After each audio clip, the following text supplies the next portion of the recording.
Honey, we got new cards for Perils in Paradise, starting with Tidepool Pupil. You guys will notice that it says Jinashari like this because of like the school teacher from, what's that expansion called? Voyage in the Sunken City. 1 minute, 2/1 battle cry. If you've cast 3 spells while holding this, discover one of them. And it's a Naga. Wait, isn't this like broken? Wait, what is this? If you cast 3 spells while holding this, discover them. So Rogue plays this. Wait, I don't like this card. Rogue loves this card, no? It's good for Demon Hunter. It's good for every class. It's good in Highlander. That's a pretty nasty card. Oh, Naga DH is back. Oh, no. This game's over. Oh, because they can get momentum from Titans. All right, worst expansion ever. No, it's done. No, it's finished. I'm gonna be playing Yu-Gi-Oh. There's no way. There's no way they printed this card. This has to be one of the best cards I've ever seen. No, this is not. Okay, let's see what else we got. Snooze and Zookeeper. 7 mana, 5/8 battlecry summon an 8/8 beast for your opponent and attacks all of their minions. What's the beast look like? This is interesting because it does affect like resummoning pools. I'm not really sure how much that really matters. 7 5/8 is definitely not great. So you're summoning an 8/8 beast for your opponent and it attacks all their minions. It's a cool card. In standard, I don't think that's gonna be good enough because I'd rather just clear the board and not play like a bad minion. In arena, like I think arena it gets a little bit spicier, but it's all like, okay, but isn't this just really bad actually?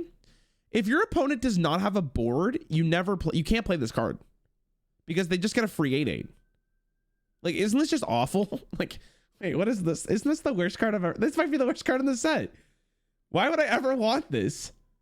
What am I missing? I have to be missing something.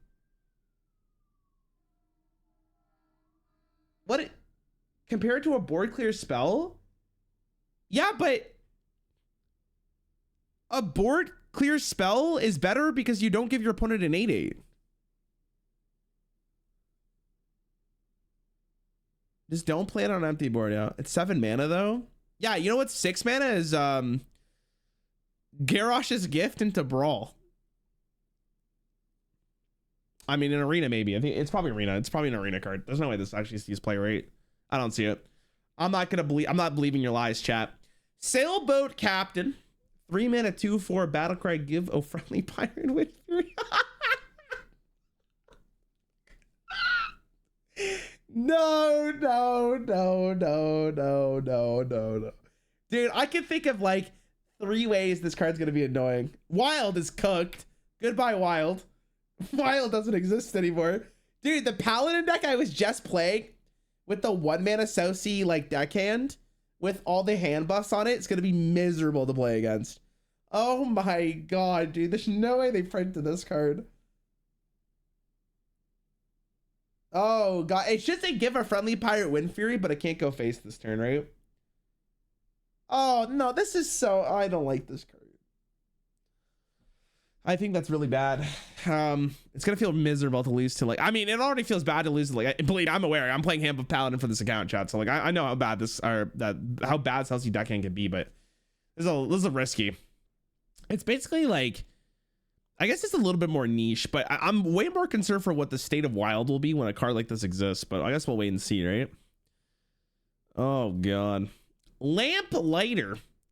The elemental licked the oil and everybody laughed. 3 mana, 3/2 battlecry. Deal 1 damage. Improved by each turn in a row you played an elemental. Oh, that's kind of fun. Does that make Shaman a much better deck for Elemental Shaman and Elemental Mage? Because now they have Reach.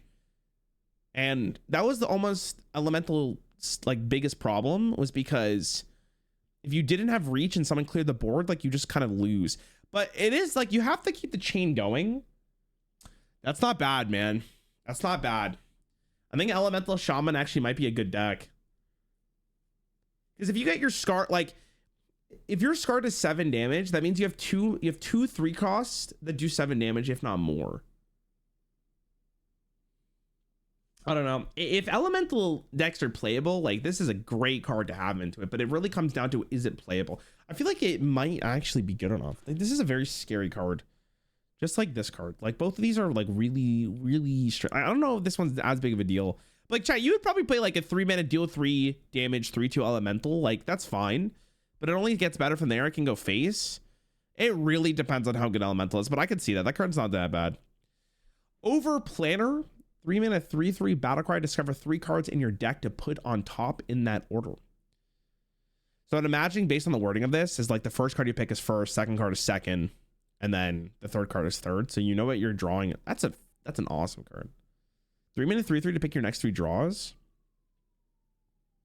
I'm a big fan. Is it playable? It is probably playable. This is a card that I think a lot of people will be using. Wait, that's such a strong card. Like, it's so good in Highlander. It's so good in like slower control decks that I think like you're always willing to maybe play one of these. In Highlander for sure. I don't know, but like, I think it's a very good card.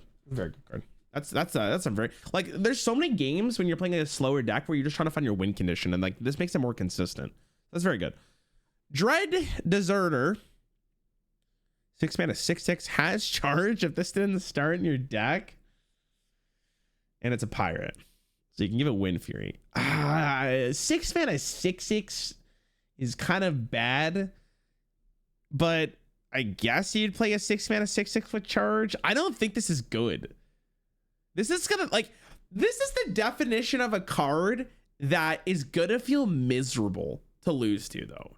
Because it's like, it's really the definition of a card that you can't really play around. Summon it with a Mantle. Oh, that's interesting. Ooh, ETC.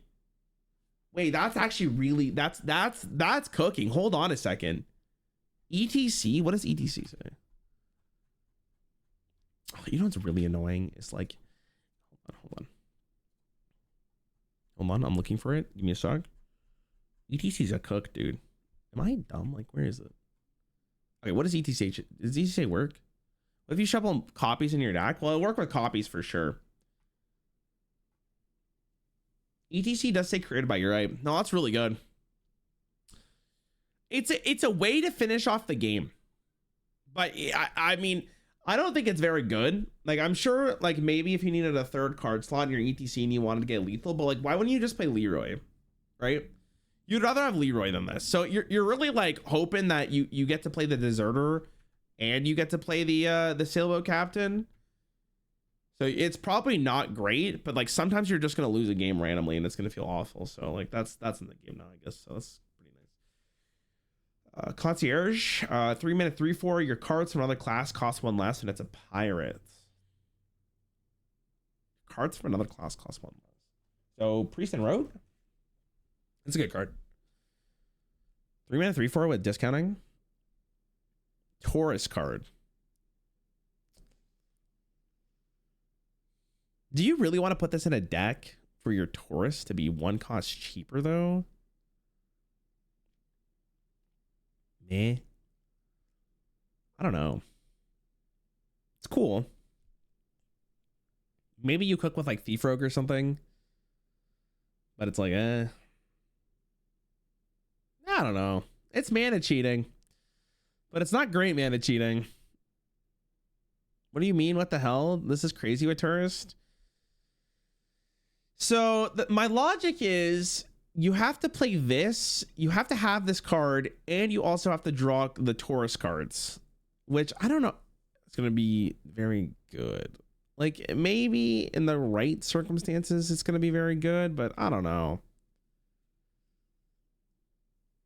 I'm not like crying myself to sleep yet. That's okay. Raiding Party, I'm not sure if is in standard. 2-mana 4/1 Bloodseal Recruiter Battlecry. Discover a pirate, and it's a pirate. I actually love the design of this, like the art there. I want you to plunder from the innocent. That's really funny. So I guess this is like a little bit better, and then this gets a little bit better. There's a lot of pirates though, to be fair, so I'm not really sure how good this is, but that's like pretty nutty stat line. 2-mana 4/1 for a pirate. Oh my god, the pirate synergy is going crazy, man.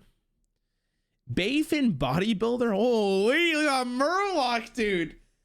5 mana 4/7. After a minion is summoned from your opponent during your turn, silence it and destroy it.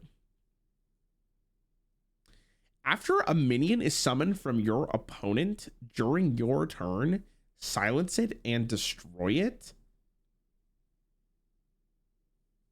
Oh my god. Wait, that's kind of cool. Yeah, it works with Dirty Rat. That's what I was thinking. Like you play this with I'm also thinking like if they have a death rattle, that's something that's interesting. Even though that's not like that great. Dirty Rat could go insane with this, man. That's a cool card. I really like the design of this. I'm not really sure why it has to be a Baen bodybuilder in that case, but it's a really interesting design. Because it now makes you think about like, oh, like, is there too much summoning in your life? Then this is great. Also, he's jacked. I can't wait to see the golden animation of this. I'm actually really excited for this. Interesting. This plus Dirty Rat is mutinous, right? Kind of, but yeah. I like this. This Rarran guy is great. It feels like I'm watching Northern Lion after getting a concussion. Is this your first message? Is that a first time chatter? Oh my god. What the fuck? 5 and a 5/5 Battlecry, summon a copy of a friendly location.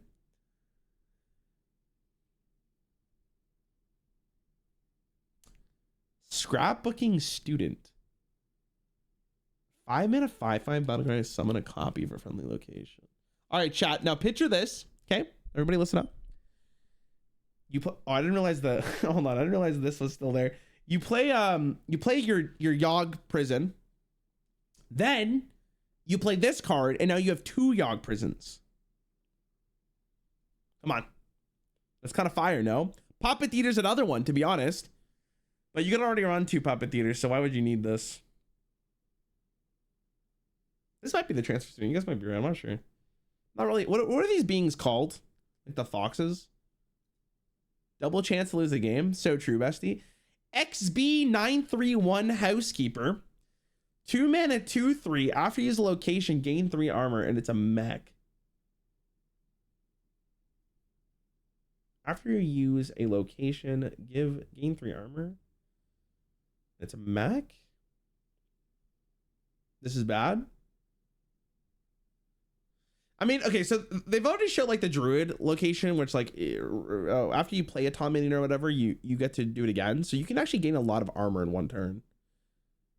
So, I mean, like maybe like you would have to have a really good reason to want to run this over something else. So like it's probably okay in like a neutral, not a neutral, like a class that can't gain armor, but I don't know. Like, it's whatever.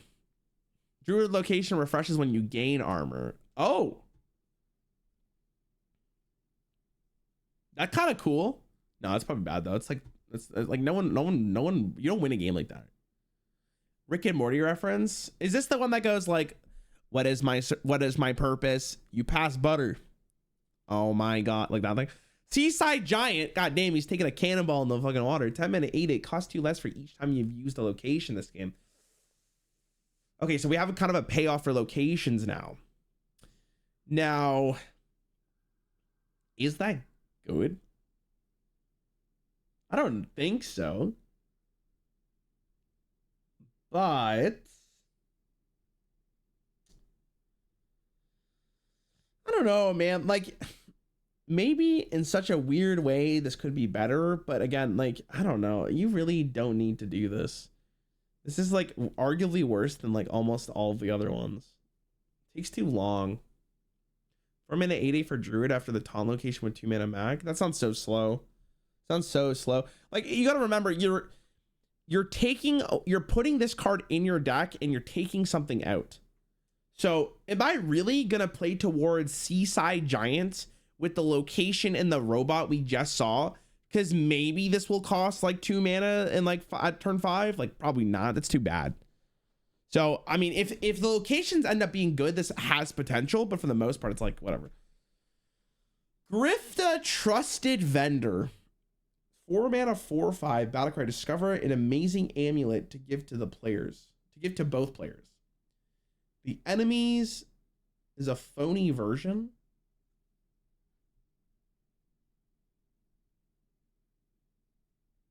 Take control of an enemy minion until the end of turn. It has 1 attack this turn. Take control of an enemy minion until the end of turn. Okay, so you get a good copy and then get a bad copy. Okay, we got to read through all these chatters. We got to read through all these. Okay. Get 3 random legendary cards, then transform them into commons. LOL. Get 3 random legendary cards. When they say get, that means add to your hand, right? Yeah, I think that's what it is. Summon a random 4-cost minion and give it taunt. It can't attack. Summon a random 4-cost minion and give it taunts.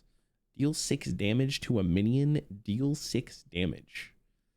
Restore 12 health to your hero. Then take 6. Restore 12 health to your hero. Draw 3 cards. Discard 2 of them. Draw 3 cards. Reduce the cost of all cards in your hand by 1, except for spells. Reduce the cost of all cards in your hand by 1. Okay, so in my play, okay, 4-mana 4/5 is like a pretty bad stat line, but some things are really strong. Like this is good. This is really playable. Like this is a good card. Like you're probably putting this card. This is a pretty good card. Honestly, I'm actually really impressed because most of these are like, you know what your opponent is getting, so you know what you have to play around. And most of the time you get to pick one that is going to be more beneficial for you than it is always for your opponent, because you get to discover. And there's only one, there's 1, 2, 3, 4, 5, 6, 7. So you're very likely to get one that you're a big fan of. Like 1 mana to draw 3 cards, like is really good for you. And then it's also like really bad for your opponent, because they get to discard 2 of them, right? This one's fine if you need the life. Get 3 legendary cards is okay. I like this design. I think it's cool. It's a good play on words from like, or a good like design from like what the old Grifta used to look like. I think this will be very good. That's a cool card. Does your opponent get the same amulet as you, but fake? Yeah, it seems like that would be the case. I'd be surprised if they got a random one. I feel like that'd be a horrible design. But it's cool that like you know what they're getting and they know what you have. Like it's a nice like trade-off. I'm a big fan of this design. I think it's really good. I'm a huge fan. Did I look at this card already? Package dealer. I think I saw it. I saw this one. I think I saw all of these, right? I'm just double checking if I missed anything. Seems like it'd be in order. Okay, chat, I'm gonna tell you guys something. Keep this on the DL. But I was talking to one of the devs, and they're like, this card was pretty good in testing. And I don't know how. I don't know how. I'm still trying to figure it out. Like, what the fuck is this card? I don't believe it. So be careful, because maybe we'll see a deck that's AFK. I don't know. Did I miss any of the other ones, chat? Chat, what are you guys feeling on this expansion so far, by the way? Like, how do you guys feel about it? Like, we've seen a lot of cards that I think, like, we get a good picture, a good idea of, like, what this expansion will probably be like. This is, be very interesting. How could it be good by not attacking? That's what I'm saying, bro. I don't know. It's really, really funny. Scared of pirates and managing the turns. Scared of all this. What are the next reveals? What do we got next? We got Mages tomorrow. And then we have Paladin, Rogue, Warlock, Death Knight. Okay, so we'll be done July 12th. Wow, wait, this is a long ass reveal season. What the fuck? Okay.